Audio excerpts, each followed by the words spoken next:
os capítulos 4 e 5 do livro de Apocalipse. A gente não vai fazer um estudo muito aprofundado, mas eu gostaria de ler com vocês que é uma cena muito importante lá no céu que a gente vai ver.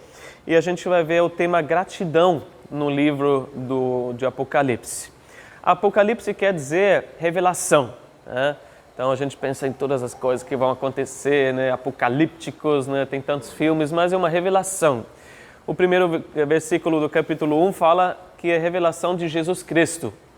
Então o livro todo nos revela quem Jesus é, o que Ele vai fazer, né? No capítulo 1 a gente vê Jesus glorificado no céu. Capítulo 2 e 3 a gente vê como Jesus está presente na sua igreja e trabalha na sua igreja. E não só na época, mas em todos os tempos. E nos capítulos de 4 para frente, até o final, a gente vê como Jesus se revela através dos julgamentos e através da sua segunda vinda. Então tudo é a respeito de Jesus, né? Não é a revelação de Satanás, do anticristo, dos julgamentos, né, do fim do mundo. É Jesus, Ele é o centro. E a gente vai ver isso nos capítulos 4 e 5. E eu quero mostrar para vocês como no céu continua o tema de gratidão. Porque geralmente a gente pensa, bom, aqui na terra, sim, né, somos gratos, temos tantos motivos e logo de primeira, num dia de ação de graças também, vem à nossa cabeça todas as bênçãos que nós recebemos, principalmente no corpo, né, material, emocional, o bem-estar, a nossa saúde, e a gente deve agradecer, né, por todas essas coisas. A Bíblia nos adverte para sermos gratos por todas as coisas, ainda em todas as circunstâncias, em todas as orações, né, quantas vezes Paulo fala, orem com, né, súplicas e tudo, mas com ação de graça. Então, a gente deve agradecer sempre por tudo que a gente recebeu de Deus. Mas no livro de Apocalipse a gente vê que a ação de graças é uma ação contínua, que no céu vai ter gratidão. Eu quero ler com vocês no capítulo 4 mesmo, o versículo 9, onde nós lemos, a gente já vai chegar também nesse versículo, mas ali no meio do contexto fala: toda vez que os seres viventes dão glória, honra e graças àquele que está assentado no trono e que vive para todo sempre, e assim continua. Então eles dão graças, né? Eles têm ação de graças no céu. Eu vou pular só um pouquinho para frente, no capítulo 7, vou ler para vocês, versículos de 11 e 12, também fala que todos os anjos estavam em pé ao redor do trono, dos anciãos e dos 4 seres viventes. Eles se prostraram com o rosto em terra diante do trono e adoraram a Deus, dizendo: Amém, louvor e glória, sabedoria, ação de graças, honra, poder e força sejam ao nosso Deus para todos sempre. Amém. Então, uma ação contínua, né? No céu, a gente vai ver ação de graças. Mesmo a gente estando no céu, vai continuar para todo sempre essa ação de graças. Porque as bênçãos de Deus são tão grandes, tão eternas, né? Que não são apenas limitadas para a nossa vida aqui na terra. E a gente ainda vai se maravilhar para toda a eternidade. É uma ação contínua, não apenas esporádica ou pontual por causa daquilo que aconteceu. Mas será que a nossa ação de graças hoje é uma ação contínua ou é algo mais esporádico? Quantas vezes a gente só lembra de agradecer a Deus porque Ele respondeu uma oração nossa, né? Ou porque a gente está sentindo que Ele está nos abençoando de alguma forma, ou porque Ele muda alguma coisa na nossa vida de forma palpável e por causa disso agora eu vou agradecer a Deus. Ou porque Ele resolve algum problema que eu posso falar, não, aqui mesmo eu agradeço ao Senhor porque resolveu aquilo. Ou é uma ação contínua na nossa vida, um coração grato que a gente cultiva. Vamos ver então, lendo de forma mais rápida esses capítulos 4 e 5, os motivos que esses seres celestiais têm para agradecer a Deus e os motivos eternos que nós temos para agradecer a Deus. Então vamos começar no capítulo 4 e nos primeiros 3 versículos diz assim: Depois dessas coisas olhei e diante de mim estava uma porta aberta no céu.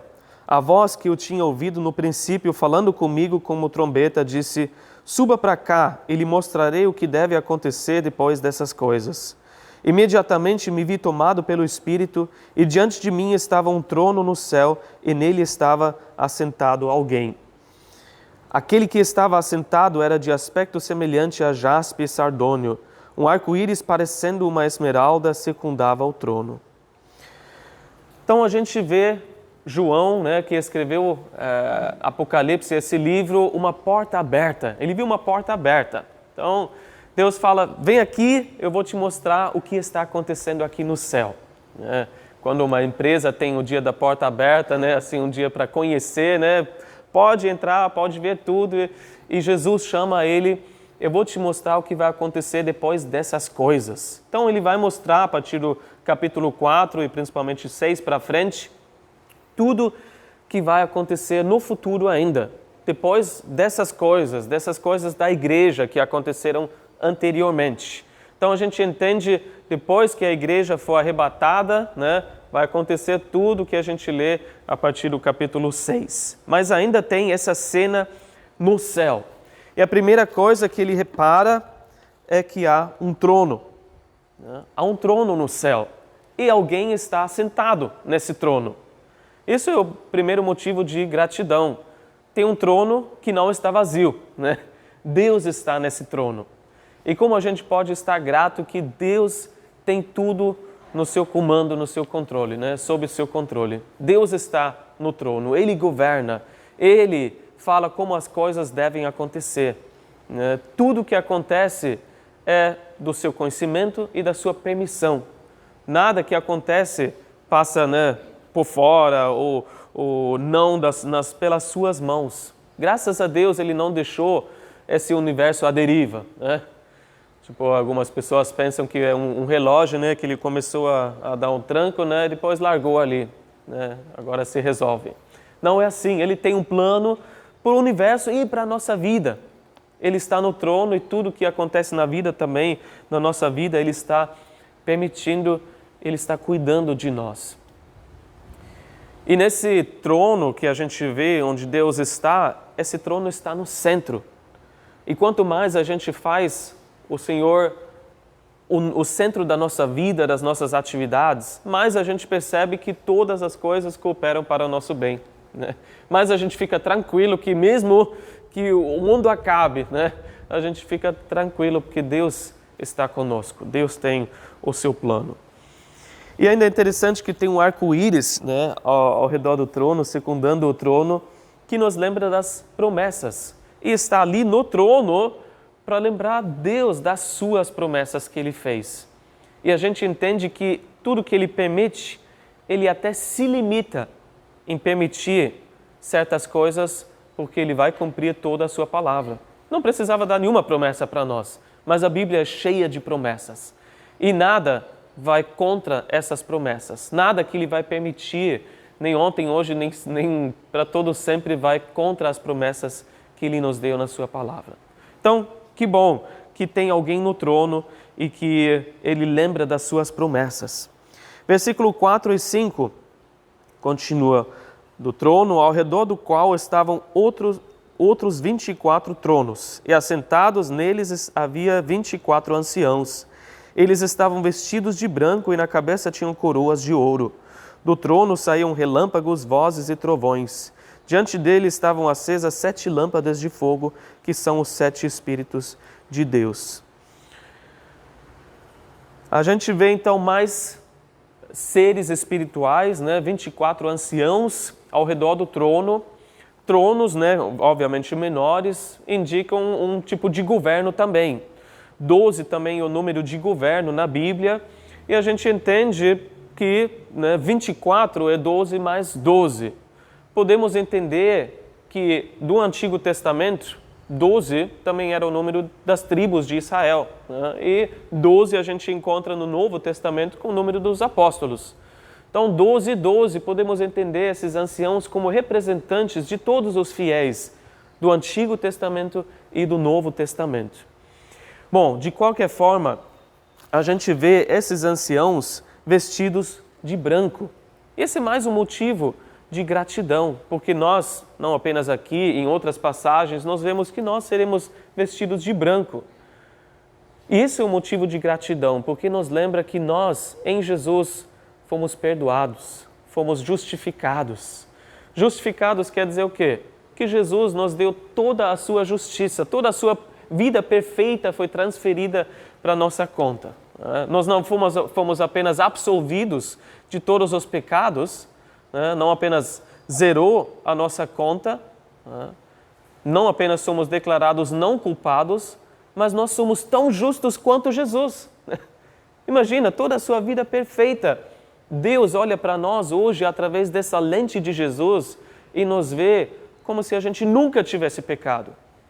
Você se lembra, do seu pecado, eu me lembro, e a gente se lembra dos pecados dos outros, E Deus fala, eu não me lembro mais, eu decido não me lembrar mais. Eu te vejo como se você nunca tivesse pecado, se você está em Jesus. Então, que motivo maravilhoso para agradecer. Vemos mais seres celestiais a partir do versículo 6 até 8. E diante do trono havia algo parecido com um mar de vidro, claro como cristal. No centro, ao redor do trono, havia 4 seres viventes, cobertos de olhos, tanto na frente como atrás. O primeiro ser parecia um leão, o segundo parecia um boi, o terceiro tinha o rosto como de homem, e o quarto parecia uma águia em voo. Cada um deles tinha 6 asas e era cheio de olhos, tanto ao redor como por baixo das asas. Dia e noite repetem sem cessar: Santo, Santo, Santo é o Senhor, o Deus Todo-Poderoso, que era, que é e que há de vir. Sem entrar muito em detalhes, o livro de Ezequiel, no Antigo Testamento, nos mostra que esses seres celestiais são anjos, da mais alta ordem, que são querubim, sempre ligados ao louvor, ao redor do trono. Assim como Satanás era um querubim, ligado ao louvor ao redor do trono. E o que esses seres celestiais têm? São cobertos de olhos, que nos faz entender que eles veem tudo, têm pleno conhecimento, perfeito conhecimento de quem Deus é. Olham Jesus, o Senhor, o tempo todo. E o que eles fazem com esse conhecimento? Eles louvam sem cessar. Eles louvam a Deus por quem Ele é, que Ele é santo, que Ele é todo-poderoso, que Ele é o mesmo sempre. Então isso é interessante para nós, porque quando a gente chega num dia de ação de graças, a gente tem a tendência de agradecer por aquilo que a gente recebeu, por aquilo que Deus pode nos dar. E isso é bom, mas ao mesmo tempo precisamos aprender com esses seres celestiais que é importante agradecer por quem Deus é. Seu caráter imutável, que Ele é sempre o mesmo, que Ele é santo, que Ele é totalmente diferente de nós. Que não há nenhum traço de maldade, de pecado nele, Ele não pensa, Ele não age como nós. E às vezes você olha para qualquer pessoa, já espera um pouco de malícia, algumas segundas intenções, ambição egoísta, o que seja. Não tem nada disso em Deus. Ele é santo e totalmente separado do pecado. Ele é todo-poderoso. Que bom que a gente pode se lembrar disso e agradecer que Ele pode tudo. Tudo é possível para Deus. Aquela pessoa que você fala nunca vai mudar, Ele pode mudar esse coração. Ele pode mudar o coração mais endurecido no planeta na Terra, nesse planeta. Ele pode mudar a situação que você não vê saída. Ele pode completar a boa obra que Ele começou em cada um de nós. E Ele é o mesmo, ontem, hoje e para sempre. Quem é, quem era, quem é, quem há de vir. Ele é totalmente confiável. A gente pode colocar nossa confiança nele, porque não tem altos e baixos.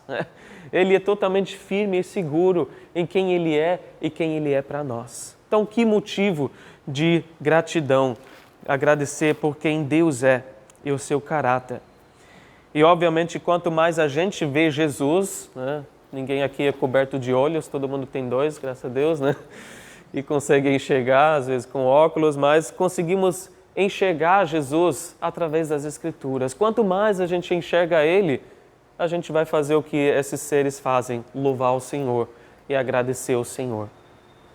Vamos ver mais um pouco, versículos de 9 a 11, agora voltando para esses 24 anciãos, o que eles falam ao Senhor. Toda vez que os seres viventes dão glória, honra e graças àquele que está assentado no trono e que vive para todos sempre, os 24 anciãos se prostram diante daquele que está assentado no trono e adoram aquele que vive para todos sempre. Eles lançam as suas coroas diante do trono e dizem: Tu, Senhor, é Deus nosso, és digno de receber a glória, a honra e o poder, porque criaste todas as coisas e por tua vontade elas existem e foram criadas. Mais um motivo de gratidão e louvor a gente vê nesses 24 anciãos. Eles louvam a Deus porque Ele é Criador de todas as coisas. Ele criou o universo. Ele criou tudo pensando em nós. Ele criou as pessoas que nos amam e que nós amamos, pensando em nós, na nossa vida. Cada detalhe que Ele fez é pensando no nosso bem. A Bíblia fala que Ele fez formoso tudo no seu tempo. Em 1 Timóteo 6, ele fala que tudo foi feito para nós desfrutarmos. Então, livremente, Ele deu tudo para que a gente possa desfrutar de tudo, se alegrar. Obviamente, dentro do padrão e dos mandamentos que o Senhor deu, porque Ele sabe que dentro daqueles limites é o melhor aproveitamento. Fora disso, a gente só vai se perder e estragar as coisas que Ele nos deu. Mas todas as coisas foram dadas para nós desfrutamos. E o versículo 11 no final ainda fala: por tua vontade elas existem, foram criadas. O Senhor tem uma boa vontade na criação do universo, da nossa vida, tem um propósito, um bom propósito, inclusive que Ele vai levar a um bom final, que Ele vai terminar. Vamos continuar no capítulo 5 agora, e a cena no céu continua.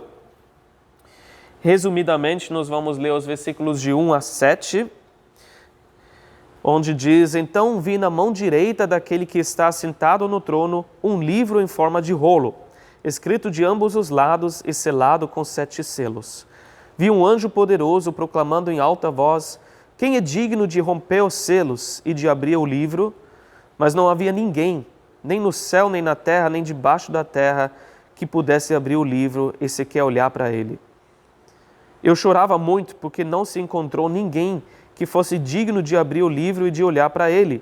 Então um dos anciãos me disse: Não chore, eis que o leão da tribo de Judá, a raiz de Davi, venceu para abrir o livro e os seus 7 selos.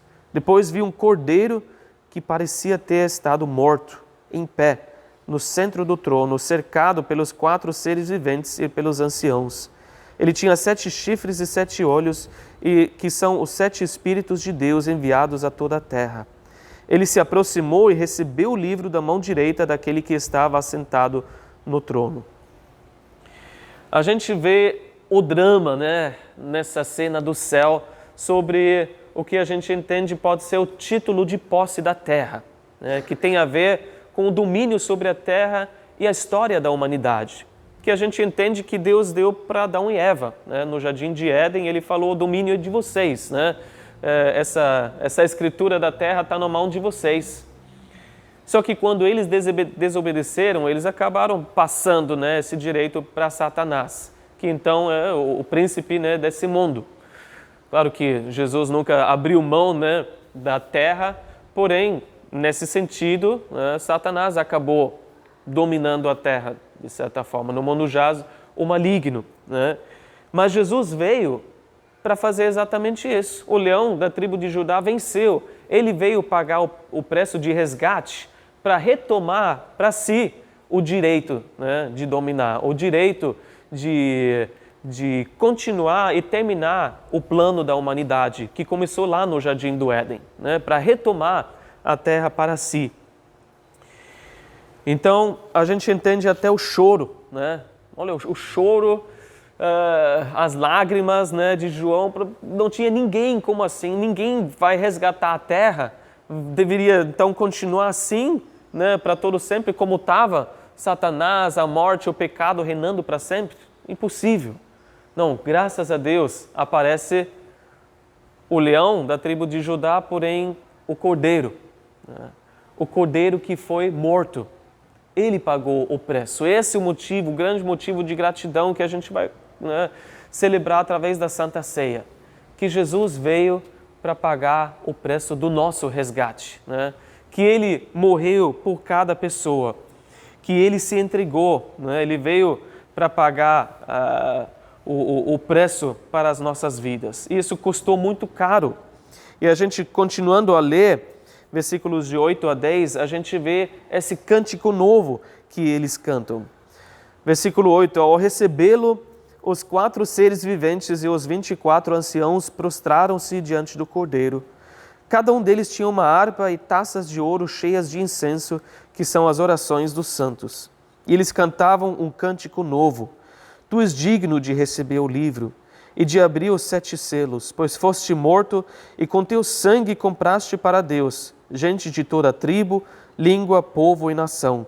Tu os constituíste reino e sacerdotes para o nosso Deus, e eles reinarão sobre a terra. Eles então entoam esse cântico novo, um cântico que com certeza a gente também vai cantar no céu. Sempre que a gente canta uma música nova, legal quando você pode ler, né, ali as letras e saber o que vai ser cantado. A gente não sabe a melodia desse cântico, mas é bom a gente já aprender, porque a gente vai cantar, né, esse cântico no céu. E qual é o tema desse cântico? O Cordeiro que foi morto. Não é apenas que ele veio resgatar, né, esse domínio sobre a terra, mas ele veio resgatar as nossas vidas. Ele veio morrer para cada pessoa, né, de cada tribo, língua, povo, nação, como diz aqui. Ele derramou seu sangue precioso, pagando o preço pelas nossas vidas, para nós resgatar, para nós comprar essa transação que foi aceita por Deus o Pai, né? Porque Jesus ressuscitou também. E essa é a comprovação, né? O comprovante, o carimbo de aprovação de Deus Pai, que esse pagamento foi feito e foi aceito. Então, que motivo de gratidão que Jesus foi morto por nós.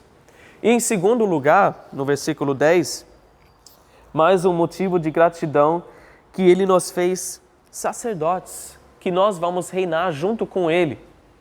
Que coisa maravilhosa que não somos apenas aqueles que foram perdoados, mas fomos feitos filhos de Deus.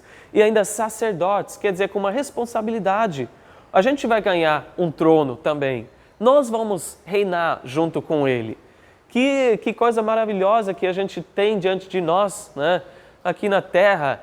E quando você lê Spurgeon e outros, né, nesses anos do século, né, 19 e tudo mais, quando tudo era difícil na era industrial, né, as pessoas sendo tratadas como objetos, né, você vê tantas pessoas indo, né, para ouvir o Spurgeon e ouvindo as pregações dele. Ele falava tanto que aqui na terra você não pode ter nada, né, você pode ser tratado como lixo. Você é talvez aquele trabalhador lá nas minas, né, que só sai preto como pó, mas Jesus preparou um trono para você, né? Você ainda vai reinar junto com Jesus. Então, que motivo de gratidão que a gente tem, que Ele ainda tem uma responsabilidade, um trono para nós no seu reino, para reinar juntamente com Ele. E um dia a gente vai até as coroas que a gente recebe, né, as nossas recompensas, tudo que a gente fez em vida para a glória de Deus e vai ser recompensado no céu, a gente também vai lançar, né, diante do seu trono em gratidão e louvor. E hoje a gente não tem coroa ainda, né, nesse sentido, mas temos as nossas vidas. E a gente é lembrado que esse é o culto racional, né? Esse é o sacrifício que a gente deve dar para Ele, as nossas vidas. Um sacrifício vivo. E terminando com os versículos de 11 até o final do capítulo. Então olhei e ouvi a voz de muitos anjos, milhares de milhares e milhões de milhões. Eles rodeavam o trono, bem como os seres viventes e os anciãos, e cantavam em alta voz: digno é o Cordeiro que foi morto, de receber poder, riqueza, sabedoria, força, honra, glória e louvor. Depois ouvi todas as criaturas existentes no céu, na terra, debaixo da terra e no mar, e tudo que neles há, que diziam: aquele que está assentado no trono e ao Cordeiro, sejam o louvor, a honra, a glória e o poder para todo sempre. E os 4 seres viventes disseram: Amém. E os anciãos se prostraram e o adoraram. Então, finaliza essa cena no céu maravilhosa com todos os seres, né? Os 4 seres celestiais, os 24 anciãos, milhares e milhares e milhões de anjos, né? Um número infinito de anjos e ainda todas as criaturas dando graças a Deus, louvando o Senhor. Mas você percebe até aqui no final que o tema central de adoração no céu é o Cordeiro que foi morto. E a gente vai lembrar disso agora através da Santa Ceia, que Jesus fez tudo por nós na cruz. Que Jesus morreu, Ele nos perdoou, Ele nos comprou, Ele venceu o inimigo, Ele resgatou o direito, para terminar a história com toda a humanidade e para reinar sobre a terra. Ele nos fez sacerdotes, Ele nos fez filhos. Então são todos motivos de muita gratidão. Ao nós tomamos a Santa Ceia juntos, vou servir para vocês, a gente vai ter um pequeno momento para agradecer ao Senhor. Quem quiser sentir no coração para fazer uma oração sobre qualquer motivo, Obviamente que Ele nos salvou através da cruz, mas qualquer coisa que estiver no seu coração para a gente expressar ao Senhor em louvor e gratidão esses motivos. Amém? A gente vai tocar uma música enquanto eu vou servir vocês e depois a gente toma junto e tem esse pequeno momento de oração, tá bom? Eu vou orar. Senhor, obrigado que nós podemos ver a realidade no céu. Obrigado, Senhor, por nos abrir também essa porta para enxergar, Senhor, que não é só isso que a gente vive, mas a gente sabe que existe o mundo espiritual, mas a gente tem grandes vislumbres, Senhor, e ideias de como é, por causa da Tua Palavra. E nós estamos, Senhor, ansiosos para chegar naquele dia lá, na Tua presença e poder, Senhor, cantar esses louvores a Ti e ser grato, Senhor, a Ti para todo sempre. Nos ajude, Senhor, para que a ação de graça seja uma ação contínua também na nossa vida hoje, para que a gente não seja como as pessoas que recebem e dão as costas e vão embora, mas que recebem, agradecem e que agradecem simplesmente porque Tu és quem Tu és. Tu és o Senhor, Deus Todo-Poderoso, Santo, Santo, Santo, aquele que era, que é e que há de vir, e nós Te louvamos. Em nome de Jesus. Amém.